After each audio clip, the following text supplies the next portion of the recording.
loisana ba irang sigi matang ida memorandum pidaba appeal tawdaba political party individual mera paibi adagi any civil society amta leitre da loina mak tawdu irang du loisan ba dangam da bai wani ado kari haina thamaga haidi si tawragadi phani haiba magi wakhal ama putho ga thamgadabane ba ko manipur da leiba irang si prime minister loisan lu haiba nataba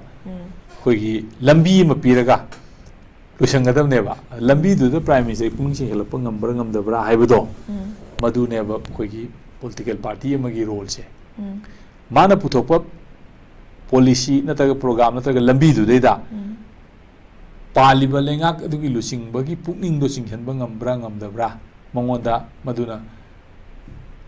influence tawbra tawdabra haibadu deida magi political party will do adura lepkada bane ko adana will do da adugi will do gi wani thaina ngawai indian gi parliament horokpa kanda Saulomdagi lakpa si Raja Gopalachari na khoigi parliament ta yam phajaba statement am pigi ko haidi Nehru da Pandit ji you have the majority to defeat my bill but I have the logic to pass this bill lena haigi ba male ko adugi level lu yong influence tawba tawdabra hai wane adaida kenona Nehru na matamdu da please carry on Rajaji ko magi bill to pass tawgi ko matamdu da namwanda aigi bill si mai thiba pina bagi matik chaba majority di leyaba adubu aigi su aigi bill si pass tawna bagi logic ti leyaba yam phajaba statement ne nen parliament ko adugi logic to adu yawbra yawdabra haibadu ne hojiki matam gi raiti keno sida akoina party political party sing da hangningi si ko au adaigi adlution ro haibadu na taba kari suggestion kari influence kari mangon the vision natra kari suggestion kamai taroga si tawne na magi road map program si mayam sing do adu yawbra haibana taw yawbra NCP na adu taw ada taw NPP na congress adu na tabuko sigi posting se sai sida politics taw haninge sigi wakhalon sida राजनीति है सुमाइन तौगदबनी है पोसे सुमाइन चलनी थागचरी लोइसलकपदा ओजा Ayushman Bharat digital mission ना लमदम असिदा लेरिबा मियाम गी health care facility मपुंग फाना मियाम दा फंगनब होतनबदा गेम चेंजर अमा ओइगनी हाइना health and family welfare minister doctor Sapam Ranjan फोंदोकपगा लोइनना मी सिंग असि यामना एनरोल तौनब होतनसी हाइबा वाफम महंगना थमख्रे अदुमैना लमदम सिदा हेल्थ केयर गी मतांग सेसु यामना मरु ओइजे ओइ हाइबा तारे ओजा अतोपा करी खोंथांग लौहनिंगी ट्रेनिंग ना चिंगबा करी तौहनिंगी हाइबा ना चिंगबा फोंदोकपियो हेल्थ केयर सिस्टम से होय खोगी मणिपुर सिसु यामना अफबा डॉक्टर नर्स को अदगी लेरिबा मयाम अमा थोकपा हेल्थ केयर दि यामना केयर लौबा फमनि लुरिदि हौजिक मणिपुर दा प्रजा सिंह असिना अखोइदा क्वाइदिगी सैथेंग पीरिबा अखोइदा क्वाइदिगी इकोनॉमी दा नत्रगा क्वाइदिगी केनोदा बेसिक इंफॉर्मेशन दा क्वाइदिगी सैथेंग पीरा इसे हेल्थ केयर एंड एजुकेशन सिन ओइरेबको खोगी होल एक्सपेंडिचर खोगी फैमिली की बजट एक्सपेंडिचर सिगी ऑलमोस्ट 70-80% दी होजिकी एजुकेशन एंड हेल्थ केयर सिदा लोइबा एक्सपेंड तौरगा लेरेबो मसी कमाइन हंदरंगदगे हाइबदु ने दरकार लेसि हेंगलंगे हाइगद नतबा अदुना मसीद बिजनेस मधुद प्रोफेशनल कामूसिंग हिंगदबदी यादे हिंगमोगी हिंगनबगीदमक्ता मिनिमम मखोगी भमम थोकपा मोगी रिक्वायरमेंट तुदगी हेना यामना मसीदैदा तौसलैसे मसी कमाय स्टेट ना मसी कमायना चेक एंड बैलेंस तौरिगे से फॉर एग्जांपल पीएम मोदी ना जन औषधि ना जेनेरिक हिदाक इंडिया दा सुंजबा माई कंपोजिशन मैम सिंग असि तौरकान होमोमल दा फंगलनी हेना याग्रेबको वायरस डॉक्टर सिंग दी प्रेस्क्रिप्शन तौबदा मागी ब्रांडेड तौरिबा कंपोजिशन दा तौरगा कंपोजिशन दा इदबा डॉक्टर ngei phani नत्रगा लाइसेंस का कनी हाई तारगदी मान हिदाक ब्रांडेड अतांग अतांग मैम इदिबा एमआर सिंग दी फंगिबा कमीशन मैम सिंग दो मधु फंग ngomgadra ब्रांडेड कंपोजिशन दु मैम इदागदी फार्मेसी दुना नंग कंपोजिशन दी यावबसिनी हाइदना फार्मेसी दुदा मागी लाइसेंस पीरगा योनबा यारे हाइबा हिदाक तुदम पीरगा आइना सागदम नत्राबा से कंप्लेन कंपनी समना कांदा लुपा हिदाकी ममजा इंगा अंगकपनी ने आइन लेबा कांदा हिदाक कंपोजिशन सब मानब लुपा मंगा पीबदे लुपा 7 पियो लेयबा सिकमाइन तौबनोबा सिगी पॉसिबल सिगी कनाना रेगुलेट तौरिगेबा हेल्थ सिस्टम सिदेदा मसी याम हंगबो वहंग अमनी अदुना डॉक्टर सिंह हिदाक प्रेस्क्रिप्शन तौबदा लो अमा सेंबियु हिदाक्तुगी ओइबा कंपोजिशन सिंग अदु फजन इबियु अदुगा फार्मेसी सिंगदगी मागी अपाबा ममलदा माना खंगजबा ममलदा फार्मेसी दुगा पीबा यानबदुदा फार्मेसी दुना मदुई कंपोजिशन दु सिनेना हायरगा पीबदुना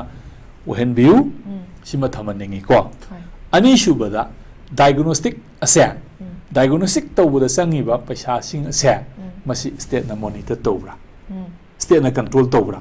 स्टेट ना मागी लेबा लेवल अमा लेप्रा अदगिदी डायग्नोस्टिक सेंटर सिंग असिदैदा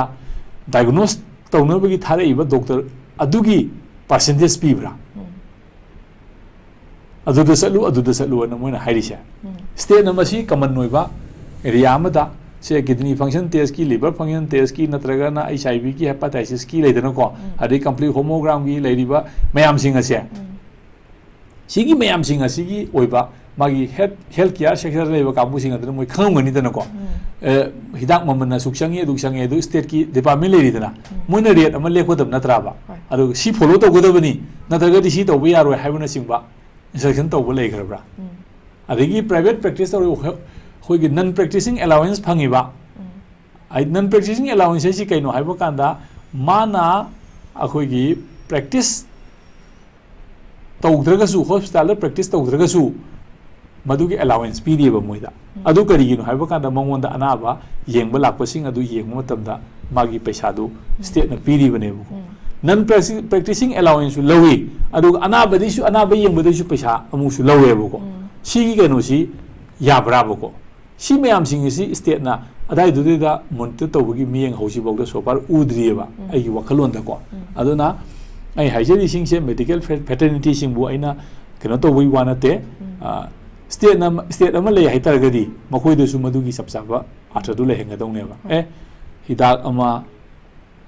नोइना प्राइवेट प्रैक्टिसिंग तौबदो याई स्टेट नोइ थौ पीबा ngamदबनिना अदुबु लेबेल सिदैदि हेनबे यारोय सी तौबे यारोय हाइबना सिंगबा मागी रेगुलेशन अमदि लेगदौनेबा अदुगी रेगुलेशन दु सेमबदा हजिगिदु यावब्रा हाइ पॉसिबल अदु मयाम सिंगदो लेत्रगदी हॉस्पिटल की अदुगी अदागी अदु अदा हाइबना सिंगबदु नतबको पॉलिसी दा पीपल डायरेक्ट इफेक्ट तौरिसे हौजी डायरेक्ट इफेक्ट तौरिसे प्रजाता डॉक्टर मयुमदा सपदा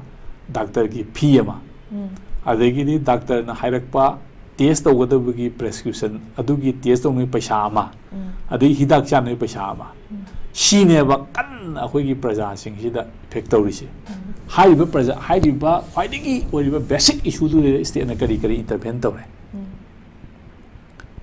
सी मरु ओइना अदगी प्राइवेट हॉस्पिटल चलाइबदा लौरिबा मागी ऑपरेशन तौबगी चार्ज रूम की चार्ज मयाम सिंग असे मसी स्टेट ना मैनेज तौरब्रा रेगुलेट तौरब्रा लेवल अमा लेपब्रा सिदै हेनबे यारोय सि तौबे यारोय हाइबना सिंगा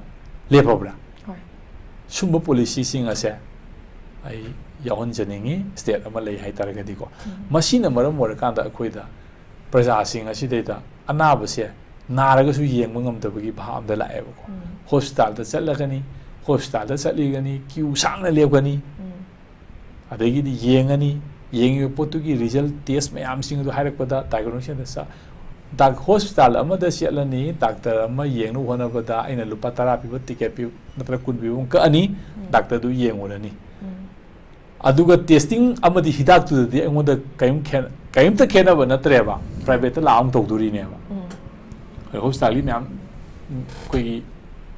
स्टेट की गवर्नमेंट हॉस्पिटल लेबसु यावी लेतबसु यावी अदगी मैम लेरेना को रिजल्ट फजेगा फजदेगा अदु अदा मैम हाइबो लेरमिना दि मतमगी करिगी मैम लेबनिना मदुगी पो मैम सिंदु लेबा मैम लेरे अदुना मरम मरकांदा अनाबददी गवर्नमेंट की डॉक्टर ना गवर्नमेंट दा लायेंगी हाइरगसु हाइरिबा पोट मैम सिंग असि केसु कानबा थोइदोना पैसादा हंदबा थोइदोना लेतेबको इकोनॉमी दा याम साउंड डिस्टर्ब तौ मतमनी होजि अवाना ताबा मतमना मैम मरमदी मसी अइना यामना खरा हेना मसी केना तौ हाबा सबगी मरमदी अखोइदी फैमिली से अखोगी बिन आई माय पर्सनल फैमिली से अखोई मी तरुक लेमिनाबदा मी मरी अमदी मेडिकल डिपेंडेंट ओरगा लेरिबनेबको हेल्थ मेडिसिन दा नदगी मागी ट्रीटमेंट दा डिपेंडेंट ओरगा अदु इतागदी अखोगी दा थामदा हेल्थ केयर सिस्टम दा बजेट से क्याम सेलमगनी मसी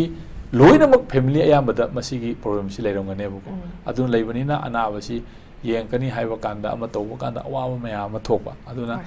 ꯄꯣꯂꯤꯁꯤ ꯃꯌꯥꯝ ꯐꯖꯕ ꯂꯩꯇꯥꯔꯒꯁꯨ ꯍꯥꯏꯔꯤꯕꯁꯤꯡꯁꯤꯗ ꯗꯥꯏꯒꯅꯣꯁꯤꯛ ꯁꯤꯁꯇꯦꯝꯗ ꯑꯗꯒꯤ ꯃꯥꯒꯤ ꯑꯩꯈꯣꯏꯒꯤ ꯍꯦꯜꯊꯀꯤ ꯃꯥꯒꯤ ꯌꯦꯡꯕꯒꯤ ꯆꯥꯔꯖꯇ ꯑꯗꯒꯤꯗꯤ ꯄ꯭ꯂꯁ ꯍꯤꯗꯥꯛ ꯂꯩꯕꯗ ꯃꯥꯒꯤ ꯍꯟꯊꯍꯟꯕ ꯌꯥꯅ ꯃꯤꯅꯤꯃꯥꯏꯁ ꯑꯦꯛꯁꯄꯦꯟꯗꯤꯆꯔ ꯃꯤꯅꯤꯃꯝ ꯑꯦꯛꯁꯄꯦꯟꯗꯤꯆꯔ ꯇꯧꯕ ꯌꯥꯅꯅꯕ ꯄꯣꯂꯤꯁꯤ ꯌꯥꯎꯗ꯭ꯔꯒꯗꯤ ꯃꯗꯨꯒꯤ ꯀꯩꯅꯣꯗꯣ ꯑꯩꯈꯣꯏꯅ ꯑꯐꯕ ꯄꯣꯂꯤꯁꯤ ꯑꯃꯅꯤ ꯍꯥꯏꯅ ꯁ꯭ꯇꯦꯠꯇ ꯑꯩꯈꯣꯏꯅ ꯍꯥꯏꯖꯕ ꯉꯝꯃꯣꯏꯕꯀꯣ ꯃꯗꯨꯒꯤ ꯄꯣꯠꯇꯨ ꯌꯥꯎꯍꯟꯖꯅꯤꯡꯉꯦꯅ ꯑꯩ ꯁꯨꯃꯥꯏꯅ ꯈꯟꯖꯩ